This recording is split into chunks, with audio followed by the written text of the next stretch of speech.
Leandro Fulon.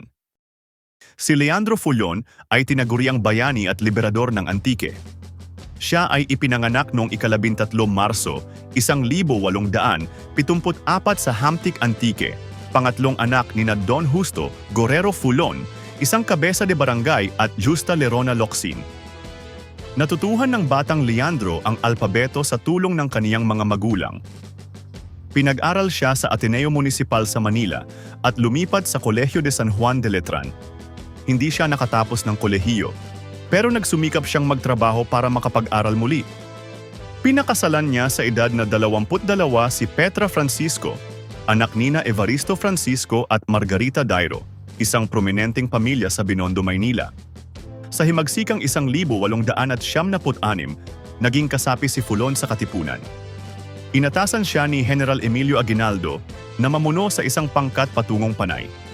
Naglayag sila mula San Roque, Cavite noong ika-6 ng Setyembre, 1800 at 78 at dumaong sa Baryo Inyawan, Pandan noong 21 ng Setyembre, 1800 at 78. Ang puwersa ni Fulon ay binubuo ng 100 at 40 tauhan na may hawak na 300 at 40 rifle at iba pang armas. Ang mga opisyal na kasapi ng tropa ay sina Kapitan Silvestre Salvio, Teniente Felix Armada, Teniente Ruperto Abellon, Corporal Demetrio Nava at si Coronel Angel Salazar Sr. Payapang nasakop ni General Fulon ang munisipyo ng Pandan, Culasi at Tibiao.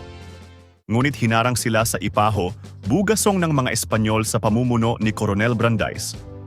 Madugo ang engkwentro simula 28 Setyembre at nagwakas sa pag-urong ni Fulon sa Culasi at sa kabundukan. Noong ika-19 na Oktubre 1800 at 78, sa kaarawan ni Aquilino Xavier Sr. ay nagdaos ng binayle o sayawan at sinamantala ito ni Fulon upang salakayin ang mga Espanyol. Umatras ang mga Espanyol mula Culasi at iwinagayway ni Fulon ang bandila ng Pilipinas. Hindi naglaon, nakuha ni Fulon ang San Jose noong 25 ng Nobyembre 1800 at 78 at nagtatag siya ng isang gobyernong Filipino sa buong Antique. Si General Fulon kasama si Col Ruperto Abellon, Silvestre Salvio at Pedro Ledesma ay pumunta ng Iloilo upang tulungan ang puwersa ni General Martin Delgado noong Disyembre 1878. Nakipaglaban at nanalo siya laban sa mga Espanyol at nasakop ang Molo at Arevalo.